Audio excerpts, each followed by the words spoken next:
With the Pokemon Presents giving us a new Scarlet and Violet DLC trailer, as well as the release date being next month for the Teal mask, let's look at the Datamine of the potential Pokemon that will be returning in the DLC. If you enjoy the video, don't forget to leave a like, share with your friends, comment your thoughts down below. So we actually have an update from the last time I covered this. In Scarlet and Violet 1.3, Game Freak deleted even more Pokedex entries. In addition to all of the entries from the last tweet, which we will be covering, we can also go into like the specific Pokemon already confirmed for the DLC as well. We can go into this. So we have Unova starters, Kalos, Carbink, and Galar. This is where it gets interesting because yeah, like Kalos and Galar, those were just allowed with Pokemon Home. So we got that, and then Unova starters and the Carbink, which was missing from the first one, being added in. So the reason why this is significant, when Sword and Shield deleted Pokedex entries in 1.2, all of those Pokemon ended up returning in the DLC. This list is tentative, as I've mentioned in the past. Should be noted, this list includes species that are already in Scarlet and Violet, but do not appear in any Pokedexes, and those were also like some of the legendary Pokemon and some of the starters. They were in the game data, and then that's when like Pokemon Home kind of gave us an expanded dex, but a lot of them were already in. So we got some interesting stuff right there. Let's get into the list, and that's kind of where the video gets texty and weird. Also, we have just an ad chilling over there. And again, we will talk about the ones that we know are in certain versions. So, Kanto starters. Cool. That's expected. Looks like because of this new update, we have all of the starter Pokemon at least. That's nice. If there's any, like, competitive implications, then I'll break that down a bit more. But until then, we just have, like, some standard Pokemon. Alright, Harpoke's returning. And that's kind of it. And then we have Sandshrew, Sandslash. The regional variants are going to be interesting, but we've also seen a Alolan Exeggutor just straight up in the trailers. So, probably some way of getting both if one is in, or, like, whatever forms are available. Then we have Clefairy and Clefable. So there's actually a Clefairy mass outbreak event that's been announced. The big thing about this, shiny hunting, because Clefable has been historically busted with Unaware, good tanking stats, sustain, setup, all kinds of goodness. Will it thrive in Generation 9's ugliness? A lot of anti-tanking going on, but also it has the ability to switch up its type and then not take super effective hits. So if it just goes into something like Terra Water, what you gonna do about it? We'll find out. Vulpix Ninetales having another Sunsetter. Going to be interesting. Will Terrafire Ninetales with a Scarf have enough damage threat? Tune in for future damage theory to find out. Vileplume. I don't know. Maybe something happens. Did Vileplume pick up Quiver Dance, or was it only Blossom? I don't exactly remember. No, it wasn't Quiver Dance that made this thing strong. It was the Strength Sap. It just kind of like got that in Ultra Sun and Ultra Moon, I believe. So it's viable. That's kind of like the weird thing about the Vileplume. If you played enough Generation 7, you might have seen a couple of them, and they might have just like caught you off guard in the right kind of way. So Vileplume, potential. Poliwrath, never really been used. Victory Bell, interesting. Tentacruel, also really weird. Toedscruel in, Tentacruel not in. Tentacruel, actually one of the best Acid Spray tanks out there, especially on that special defense that it has, and just naturally good speed. And Acid Spray, anti-tanking. There's been a lot of Galarian Slowking. I just haven't really, like, done the look into it to see, like, oh, how much better is Galarian Slowking with the Regenerator? But maybe, you know, a couple people bust out the Tentacruel and it ends up working for them. Golem, not really much. Dodrio, Dugong. Stockpile Sheer Cold Dugong, right? If you don't get immediately vaporized by Power Creep, another Oko Pokemon just kind of being around in this weird meta might have some kind of use. So we have Exeggutor, and we've seen the Alolan Exeggutor. Ooh, we also have the Hitmons coming back. That's interesting, because Fake Out Normal Gym Hitmonlee. You go Terra Fighting into close combat? Is that actually going to be a thing and have like weird damage theory implications? Focus Sash Reversal has also existed and then procs into even more Unburden. I think that's what Hitmonlee used to do. Really didn't get enough play, to be honest. Might have a bulk up in there somehow. So Hitmonchan, never really got play. Will this be its time? Probably not. Then we have Weezing. Weezing's a really interesting Pokemon. Like, maybe we need some physical shutdown on that Will-O-Wisp, and Weezing just kind of finds it, because it is really good at that. Tutor implications, Pain Split coming back. Who even knows what could happen? So then we got Rhydon, Rhyperior. Solid Rock, being meant for a Pokemon with 4 times weaknesses, now being able to go into a typing that potentially has 1 weakness like Electric, or only 2 weaknesses like Water. Ooh, Rhyperior might be disgusting now. Especially as just like a solid defensive tank, and then you round that out with Chansey. Better Skarmbliss. Yeah, that's going to be interesting. Kingdra for crit shenanigans. Who knows if that scales into modern Pokemon. Lapras, Porygon. Okay, we get to talk about Porygon Z when that rolls around. Snorlax is back. Unfortunately, I feel like my boy has gotten power crept. I like, why go Curse Amnesia Snorlax? We got Curse Amnesia Clodsire, and it's unaware, so you can like anti-setup if the opponent's gone for Swords Dance or Dragon Dance or something. We got all this fun stuff coming back in, but also like, this came out before the Pokemon Home update, so Typhlosion. Really weird that Hisui starters got in, and the rest of the generation regular starters didn't follow with the Pokemon Home update. Game Freak's decisions don't make a lot of sense. Also, who knows what's going to be going on with the starters? Are all of them coming in with the Teal mask? Is that going to be a Blueberry Academy thing? Are they going to get kind of like split up and we'll eventually have them all in the end? Who knows? For Alligator's Dragon Dance, maybe it tears into something, maybe it goes crazy coverage, maybe it's just not good. Then we got Generation 2 Pokemon. Unfortunately, very not competitive, and just gets less competitive with every generation and not getting a buff or some kind of like weird evolution. Politoed, another Rain Setter, might have implications in doubles. Until GS Cup rolls in, which won't really be that far away, I guess.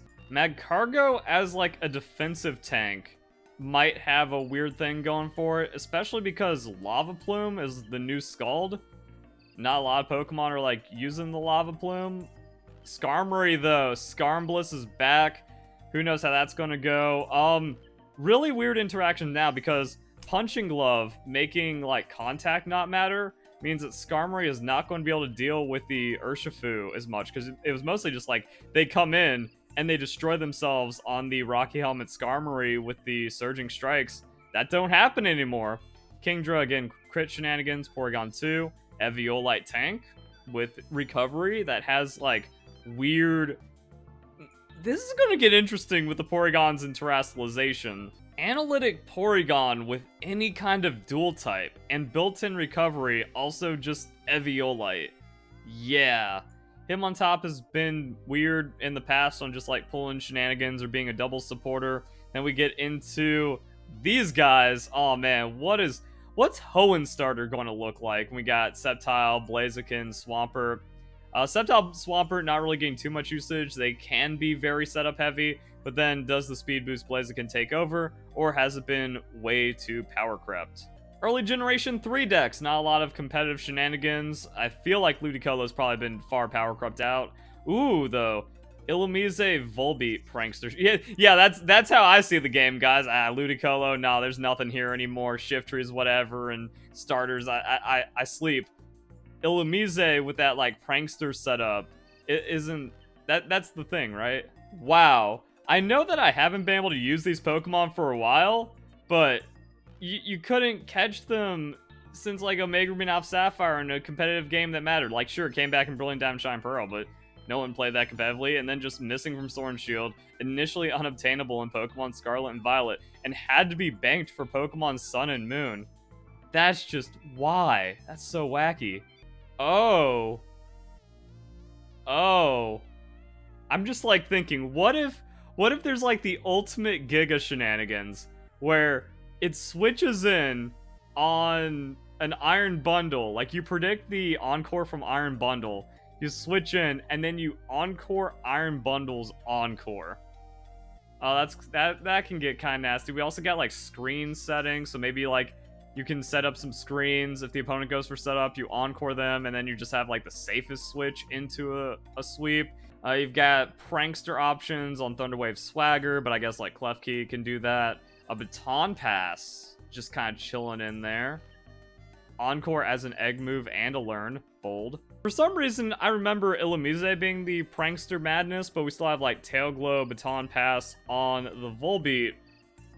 Trick Shenanigans. I don't know. With how ugly Generation 9 is, this is probably going to get ugly. Someone, somewhere, is going to lose a game to Sub, Baton Pass, Tail Glow, Encore, Volbeat.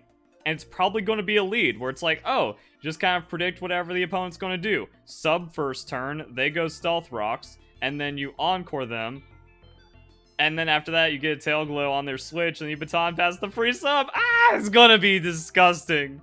Flygon never took off with Dragon Dance. Maybe it finds, like, a cool triple typing, or it actually just needs, like, the one Dragon Dance into Terror Ground for the Earthquake to matter. But at that point, why are you not running Baxcalibur? Earthquake, Baxcalibur, Fraudulent. Dang, our boy is just not going to take off. Crawdaunt, though. Wallbreaker's strong. Crawdaunt setting up is strong. Milotic being back. Ooh, we got an interesting tank Pokemon. Unfortunately, I'm just kind of like feeling, yo, there's gotta be too much power creep, right? Like, a lot of the Pokemon that have had these really nasty moments just don't really hold up to other Pokemon right now. Bro, we need to see, like, significant stat buffs for a lot of older Pokemon that used to be competitive. Maybe Milotic still finds something, but I don't know. Either way, I think Crawdaunt's actually still going to be pretty strong, though. Adaptability, having weird nerf interactions with Terrastal, and we're going to talk about that. Dusclops, Eviolite Dusclops, going to do it. Metagross in. All these starters don't really matter, except Infernape, maybe wall breaking a bit. Does Empoleon find something? Oh, wait, also, yeah, Bastiodon? Without 4x weakness, being able to, like, go Terra whatever, that is going to be ugly on top of Rhyperior. This is what it's going to rely on for the Bastiodon. Does it still get Fissure? Also, kind of wild. People weren't running, like, just the Fissure Bastiodon at any point back in the day. Okay, past life Bastiodon. Getting the Smackdown in Generation 7 TM. Does Game Freak completely forget about this forgettable Pokemon? Or is Smackdown kept in so it can't just Smackdown Fissure? Because that would also be wacky. Rhyperior also having that option. Ooh. Oh man. That's like, what is the meme here, guys? What's the meme? Is it Rest, Sleep Talk, Smackdown Fissure? On, like, the fattest Pokemon. Like, I think Bastiodon, if it gets it, dude, it can actually get away with that and be unkillable. Maybe that was the sauce on early Garganasalt. Iron Defense, Smackdown, Fissure, Recover on max, like, hit point special defense or something. And then just randomness. Landorus also having that for, like, max special defense and then bulk up set into Smackdown Fissure potentially. Yeah. That might be an angle. Damage Theory, Pokemon Theory expands. We are deep into this video. We have just gone through a Generation 4, so half the generations. Ambipom, that's going to be interesting with Terra. See how much damage that does. We're like, Fake Out, Last Resort. Boom. Ambipom, nasty. We got these boys. Yanmega, probably going to go Speed Boost, Baton Pass, and do some weird stuff. Gliscor always finds a way. Porygon Z, so, adaptability. Surprisingly trash with terastallization, but also unsurprising, I guess, to keep the power creep in check. So, I realized this when I was doing, like, damage calculations on Basculegion. I'm like, why is this bugged? Why is it that when I go adaptability and Terra, the damage doesn't even, like, go up that much? That's because we have adaptability going from 1.5 to 2, and then Terra adaptability only going 2.25. There's no point. You're better off getting a third stab move to 2x the power, because that is barely an increase, and you're just going for, like, coverage KOs and stuff like that. So the initial fear was like, yo, Porygon, adaptability, Terra normal on, like, such a crazy special attack, probably one-shotting things on Choice Scarf. Not with the 2.25 modifier. So again, like, going back to what we said about Porygon 2, you're better off maybe just going Stab and then getting extra adaptability out of that, or something. Who knows if Porygon Z is going to be cooking. Then Dusknoir, but Eviolite Dusclops has pretty much always been better. Serperior. Dude, the contrary sweeping has been missing for so long. We gotta see it. I I'm excited to just kind of see if you can roll a game with your Scarf Superior just coming in and putting everything in the dumpster after snowballing off of an easy setup. Like, what do you do? I mean, I guess the opponent can try to Terra to do something about that. Yo, it even goes Terra Grass and gets more damage. At that first +2, it just one-shots everything. Yeah, that's gonna be fun. That's gonna be wild. Zubstrika, Excadrill's annoying. Why do they always have an Excadrill when Clefairy is playable? That's just like the dumbest counter, because it's got the Horn Drill, or just bodies you on Iron Head.